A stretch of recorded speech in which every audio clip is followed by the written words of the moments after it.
رب العالمین په دې خپلو بندګانو باندې ډېر زیات مهربان دی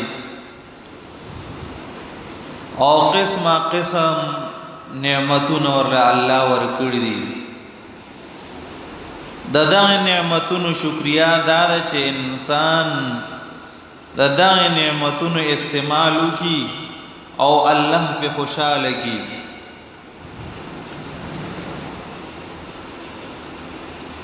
لیکن دا انسان دا اللہ نافرمانی کئی، دا اللہ احکاماتو نا انکار کئی یا پا عمل کی نراولی، نو خدای پاک فرمائی چی زما او زما دا رسول اطاعتو کا، نو دا یو قسم دا دې خپلو بندیانو نه الله ګیله کوي. الله دې بنده ته حکم کوي چې د خپل ماحول ته وګوره، هر یو څیز د الله طاعت او تابعدارۍ کې لګیا دی او عبادت کوي او د الله مقرر کړی شوی کم د دارو مدار دی مکه کې چلیږي. خدای پاک دې نور ته حکم کړی دی چې په دې خاص وخت باندې راخیږي او په دې خاص مقرر وخت باندې واپس ډوبېږي. نو د دې نور د پاره خدای پاک د طلوع او د غروب وخت مقرر کړی دی. خو مجال شته چې د انور یو سکند مخکې یا وروستو د خپل وخت نه روخیږي یا د خپل وخت نه مخکې ډوب شي. کم وخت چې الله مقرر کړی دی په هغه وخت باندې د انور راخیږي او کم یو وخت چې الله مقرر کړی دی په هغې باندې واپس ډوبېږي. مګر دا انسان د طلوع او د غروب دا وخت چې الله مقرر کړی په هغې باندې طلوع او غروب نه کوي. خدای پاک د انسان دپاره د طلوع وخت سحر مقرر کړی دی چې سحر پاسه د مانځه نه مخکې یو 2 رکعته تهجد وکړه او 1 غنټه پس بیا د سحر مونځ وکړه په جمع باندې، د هغې نه پس بیا ناشته وکړه او زه بیا ګرځه ځان له رزق پیدا کړه. مگر د دې انسان هغه طلوع د دغه وخت په ځای باندې دی د ورځې 11 بجې 12 بجې راپاسي، دا د طلوع ټیم شو. او د غروب وخت د انسان نو شریعت وایي چې د ماسخوتن د مانځه نه پس غیر ضروري خبرو نه اجتناب وکړه او وخت په مزایا کوا او اوده شه د دې دپاره چې ته سحر وختي مانځله پاسې. نو د انسان دپاره چې خدای پاک کم وخت مقرر کړی دی د غروب هغه د ماسخوتن د مانځه نه پس دی، دغه وخت د انسان د غروب دی. مګر دغه انسان د دغې په ځای د شپې 1 بجه او 2 بجه واپس اوده کیږي، دا غروب د خپل مقرر کړی دی. نو خدای پاک فرمایي چې اطیع الله و اطیع الرسول. څرنګه چې خدای پاک د نور له وخت مقرر کړی د راختلو او د ډوبېدلو، د خدای پاک اطاعت کوي، د الله د حکم نه ذره به راخوا دېخوا کیږي نه. انسان تم زما تابعداري وکړه. چرم د انور د مغرب طرف نه رونخته او چرم د انور په مشرق طرف باندې پرېنوته ډوب نشو. دومره د الله طاعت او تابعداري کوي. عمده انور په مشرق راخیږي او په مغرب باندې کوزیږي. مگر دا انسان خپل ځای بدل کړی دی، خپل مشرق او مغرب د بدل کړي د خپل پالیسی بدل کړي دا نه دا غیر راختلو ټیم او نه د ډوبېدلو ټیم د الله په مرزه دی. نو الله یو قسم د خپل بندګي لکه چې اطیع الله و اطیع الرسول. انسان د قرنګ مستحکم شه مضبوط شه سرنګ چې دا نور د الله په حکم باندې مضبوط ولاړ دی.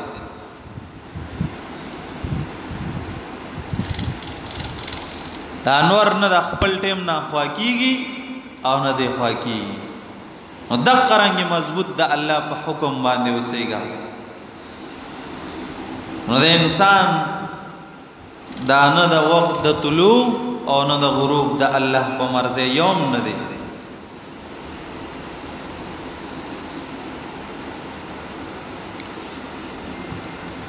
نو الله د خپل خاص بندیانو نه یو قسم ګیله کوي.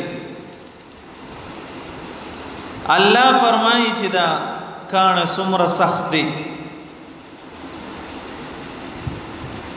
خو الله ورته حکم کړی دی چې دا خپل سینه اوشلوه او د دین اوبرا شروع کا او دا انسانان دا سیراب کا خړوب کا.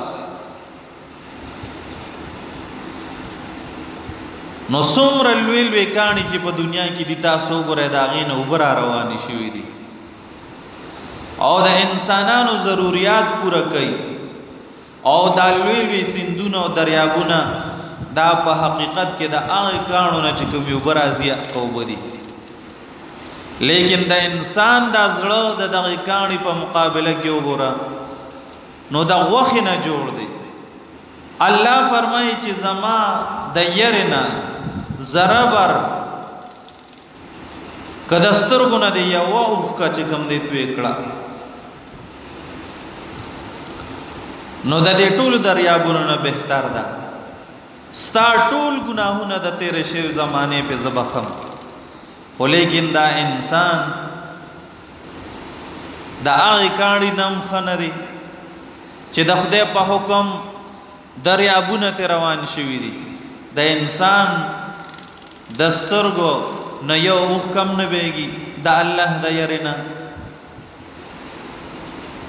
نو الله یو قسم د دې خپلو بندیانو نه ګیله کوي چې زما تابعداري وکړه چې زه درته څه وایم هغه وکړه او زما د ښکلي پیغمبر تابعداري وکړه.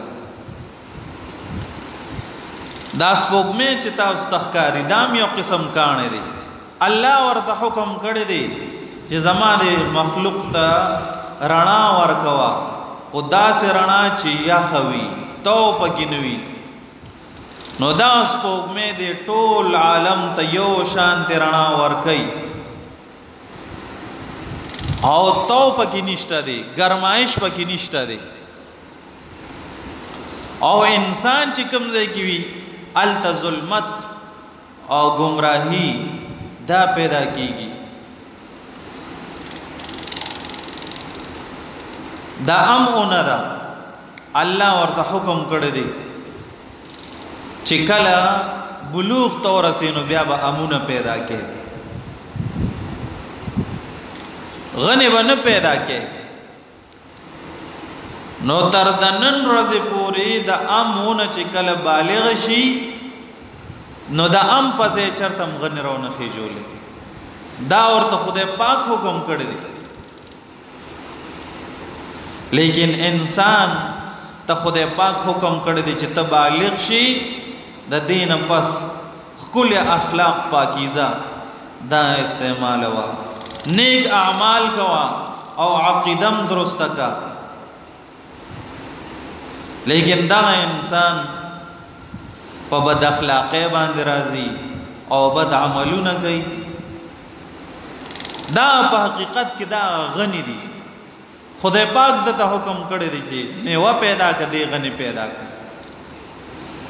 نو الله یو قسم د خپل خاص بندیانو نه ګیله کوي چې ولې زما تابعداري نه کوې ولې زما اطاعت نه کوې. زما اطاعت او تابعداري وکړه. علماء کرام فرمایي چې دا هوا د انسان مخ له راځي او د مخ او د خپې د دې مخې له راځي او چلیږي صرف د دې لپاره چې د دې بنده استقبال کوي. حدیث پاک مبارک کی دی استقبال کوي، خپې ولا ښکلوي او اسباب ورته مهیا کوي او مینت ورته کوي په زبان حال باندې چې ما قبول کو د خپل زندگی جوړه کو د الله تابعدار شه.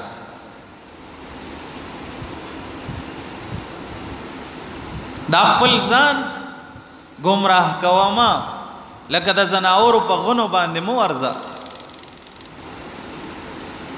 ظلمت مکوا، گمراهه باندې مزه. نو الله د خپل بندیانو نه دقه ګیله کوي چې زما تابعدار شه. نور او سپوږمۍ په خپل وخت باندې راخیږي او ډوبېږي، خپل ځای نه بدلی. کاڼې چې الله ورته حکم وکړو د خپل منځ نه اوبې شروع کړي، لیکن انسان ستا د دې سترګو نه د الله د یارې نه یو وړه اوښ کم نه ځي.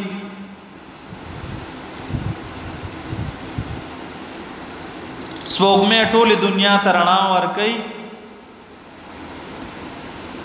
لیکن ته د دې خپلې زندګۍ ښه کولو کوشش نه کوې او د نورو خلکو د ښه کولو کوشش نه کوې، ظلم کوې، ظلمت پیدا کوې او بیا د هغې باوجود مطمئن چې الله به ماته څه نه وایي.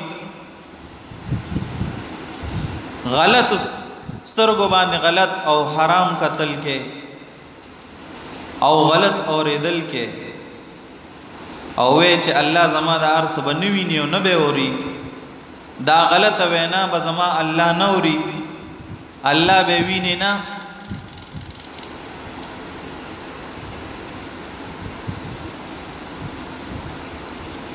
نو دا ټول غلط ګمانه دي. الله خاموش دی، یعنی دی بنده ته لا سزا نه ورکوي. الله وی چې د دې انتقام او د دې بدلې وخت لا نه دی.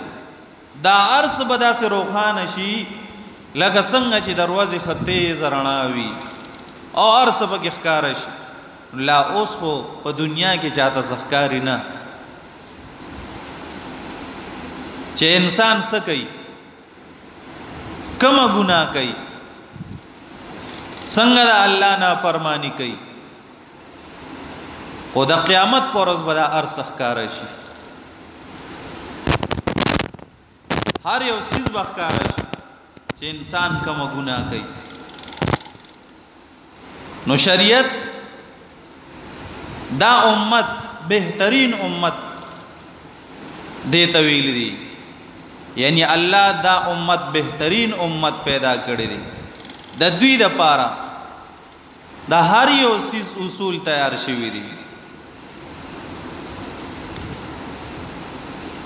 خدای پاک دې امت ته حلال حرام هر څه بیان کړي دي او خو او خراب لارې ورته ښودلې ده او د الله ورته د خپل رضا او خوشحالۍ لاره هم ښودلې ده او د خفګان لاره هم ښودلې ده.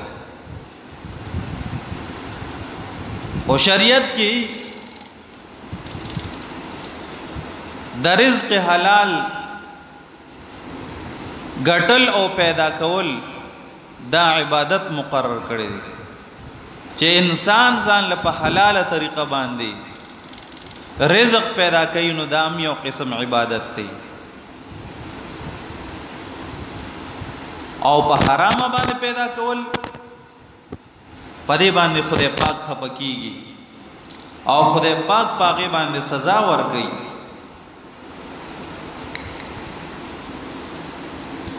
د جاهلیت په زمانه کې به خلکو یو بل لا پیسې ورکړې، سره او سپین به یې ورکړل، دینار او درهم به یې ورکړل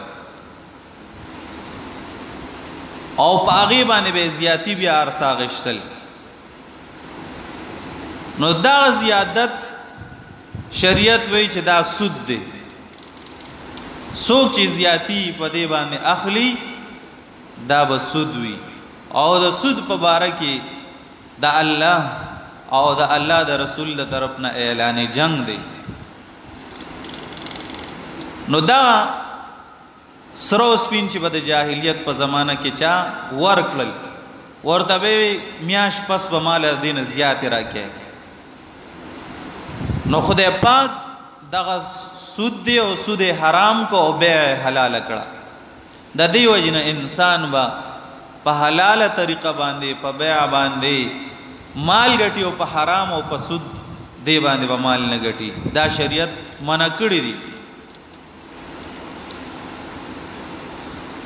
اوس دا سود وای ستا نو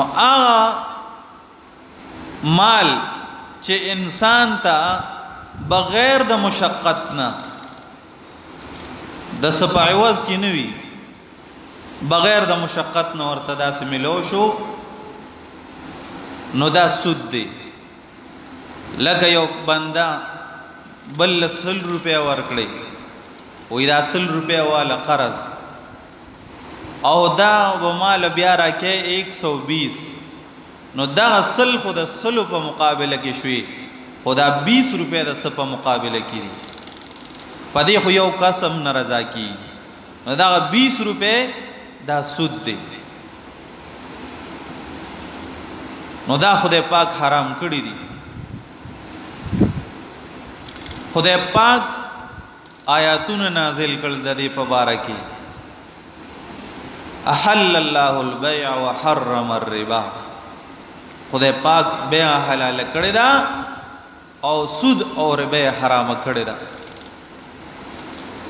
خو زمونږ په معاشره کې او زمونږ په ملک کې سودی نظام روان دی او ډیر عوام باغی کې نښتي دي ډیر زیات.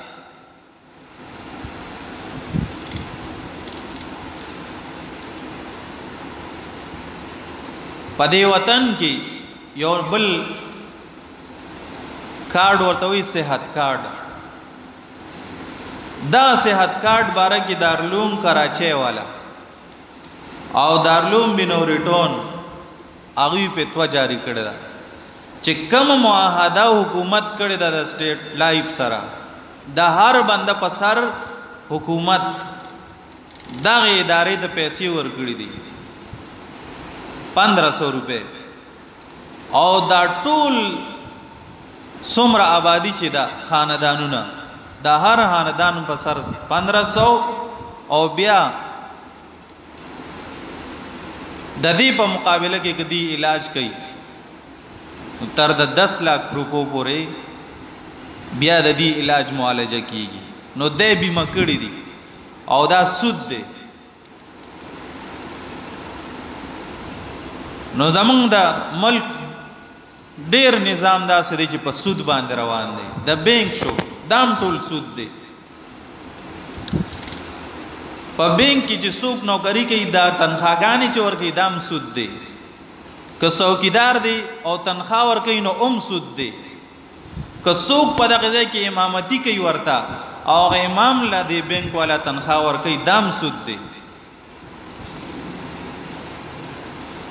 او که څوک په دې باندې پیسې لکه راځي ورته تنخوا شوه یا په دې باندې پیسې بل چاته لیږي نو دا پیسې صرف په دې باندې راتېرې شي دا جایز دي.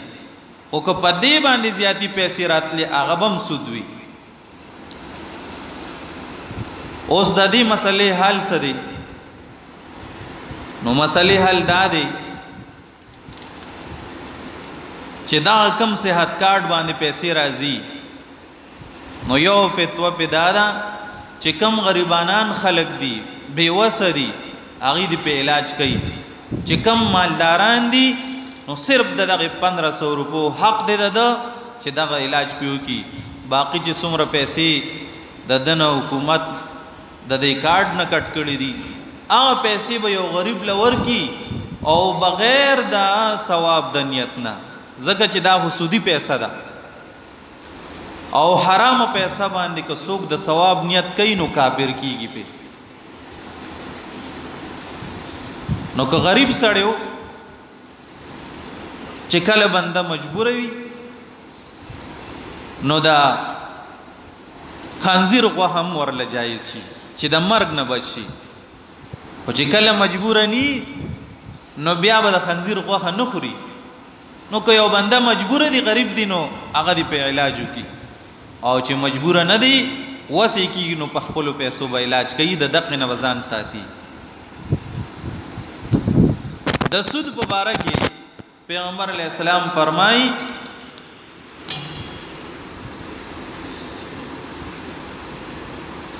چې یو شپه زه یو دوو کسانو ما به سرال لوزې بوتلم، بیت المقدس ته بوتلم، وی دا سرو وینو یو لوی تالابو یو نیرو پاغی کې یو کس ولاړو او په دې کناره وته یو بل کس ولاړ دی، او دا چې دا کم په دې نیر کې د وینو ولاړ دی دی کوشش کوي چې دې جې تراشي، او په دې کناره وته بل کس ولاړ دی یو غټ غټ راولی په دا مخې پیولي چې ویلی نو دې منځ ته واپس لاړ شي. دی بیا کوشش کوي چې د دې منځ نه واپس جې تراشي، چې جې ته رانږدې شي په دې کناره وته کس ولاړ دی او په دا مخ باندې ولې واپس منځ ته ځي، بس دقه چل کېږي دې کنارې ته واپس راځي دی جې ته او په جې وته کس ولاړ دی واپس یې د وینو دې سیلاب ته ورولي. پیغمبر علیه السلام فرمایي چې ما تپوس وکړه چې دا څوک دي، دا دوه کسان او دا څه چل دی؟ وایي ما ته ویلی شو چې دا د وینو په دې نیر کې دا کس ودرولی شوی دی نو دا سودخور دی او دا د عمل سزا ده چې سزا خوري. پیغمبر علیه السلام فرمایي چې سود اغشتلو والا باندې لعنت دی او سود ورکولو والا باندې لعنت، او په بعض روایتو کې دي چې دا سودی معامله سو کوي او په دې باندې سو گواهونه هغه باندې لعنت دی چې څوک په گواهی کوي، او یو بل روایت دی چې دا څوک یې دا لیکل کوي په د باندې لعنت دی. دا ټول د الله د رحمت نه لري دي.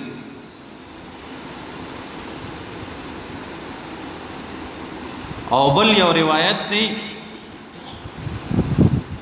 چې دا ټول چې څومره دي که لیکلو والا دي که ګوی کوي که اغشتل کوي که ورکول کوي د سود، دا ټول په ګناه کې یو شان دي برابر دي او په دې ټولو باندې دا الله لعنت دی. مگر کدا څوک وي چې هغه د دې معاملې نه خبر نه وي او پکې کېناسته نو هغه بس معذوره دی، اته خبر نه دی، د دې وجه نه هغه ته بچ دی. او پیغمبر علیہ السلام فرمائی چې سلور کسان داسې دي چې د هغې په باره کې خدای پاک په ځان باندې لازم کړي دي چې دی به جهنم ته بوځي او د جنت نعمتونه به سره نه سکي.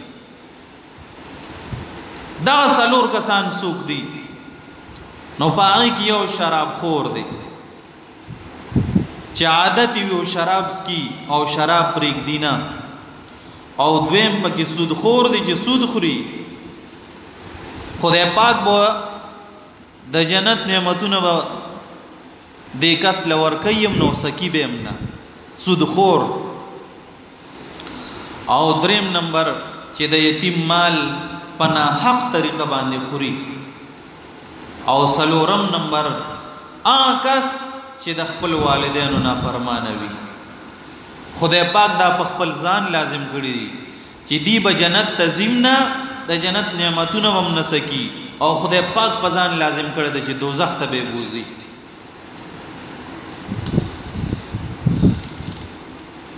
او یو بل حدیث پاک مبارک کې دی چې پیغمبر علیہ السلام فرمای چې د سود یو درهم څوک وخوري، د سود یو درهم څوک وخوري نو دا د 36 ځله بدکارۍ نه زیاته سخته ګناه ده. یعنی 36 ځله د زنا نه زیاته ګناه ده د سود ده. او بعض روایاتو کې دي چې کومه غوښه په حرامه طریقه باندې پیدا شي د انسان په بدن کې، نو دا ډېره زیاته مستحقه ده دې چې په اور باندې وسوځول شي. او یو بل روایت دی، حدیث مبارک دی، چې د یو انسان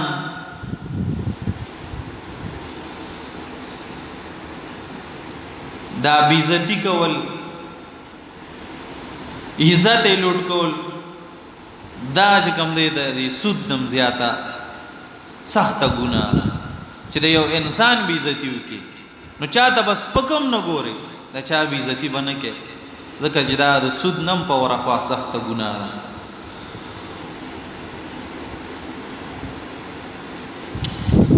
او حدیث پاک مبارک کی دی وی په کم یو قوم کې چې د سود رواج راشي، سود اخلی او ورکوي او دا رواج وي پکې، او ټوله معاشره د سود وي، خدای پاک په دې خلکو باندې هغه څیزونه چې د ضرورت دي اپ ګران کی، مجموعي لحاظ سره چې د دې خلکو کم ضرورت دي، نو چې په کوم معاشره کې دا سود ډیر رواني، نو هغه څیزونه په ګران کی د سود د وجه نه. او کوم یو قوم کې چې رشوت عام شي، نو خدای پاک د دشمن د زړه نه د خلکو هغه یره وباسي، روب داب وباسي، که هر څومره روب داب والوي، خو دغه قوم چې سود کوي او رشوت خور وي، نو د په مقابله کې چې کوم دشمن دی، دشمن به نه یریږي.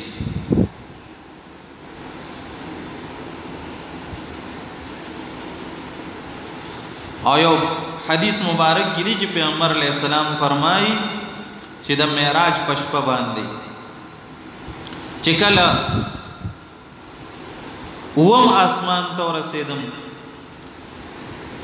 نو دا پړق پړق غلز غلز دا سيزونو، دا आवाजونو، وې د دینه پس په یو قوم باندې تیر شوم چې دا خېټې ډېرې زیاتې غاټه غاټه وي، غاټه غاټه خېټې وي، د غټو مکاناتو په شان پړسېدلې وي، او په هغې کې مارانو او دا ما بهر نه لیدل چې د دې په دې ګېډو کې ماران دي او اژدهاګانې دي، په نظر راتلل. د جبرائیل علیہ السلام نه مې وی تپوس وکړو چې دا کم خلق دي، وی دا سودخواره دي چې سود خوري، هغه خلق دي. او یو بل حدیث مبارک دی، عوف ابن مالک رضی اللہ تعالیٰ عنہ فرمائی چې پیغمبر علیہ السلام فرمایلی دي چې هغه ګناهونه چې خدای پاک نه بخي او معافي ورته نه کوي، نو په هغې کې یو مال غنیمت چې څوک وخوري بې تپوسه، مجاهدین چې کوم مال راوړي او غنیمت وي هغه کېږي، نو بیا تقسیمیږي، خو د تقسیم نه مخکې که چا د دې نه څه واخیستل، نو هغه خدای پاک نه بخي، نه معاف کوي. او یو چې سود څوک وکړي، نو خدای پاک نه بخي. خو په دنیا کې چې سړی کومه ګناه وکړي، نو بیا هم د الله نه چې معافي وغواړي، خدای پاک یې بخي. او که معاملې آخرت ته لاړه، نو بیا خدای پاک نه بخي. او بل دام سود دی چې بنده چاله قرض ورکي او د هغه د مال نه فایده اخلي. امام ابو حنیفه رحمت الله علیه یو ځل یو جنازې له تلو، او ډېره زیاته سخته ګرمي وه، دومره سخته ګرمي وه چې خلکو چېرته سوري کته او د هغې سوري به ودرېدل، لاندې خلکو په سرونو باندې کپړې اچولې وي، د جنازې انتظار و.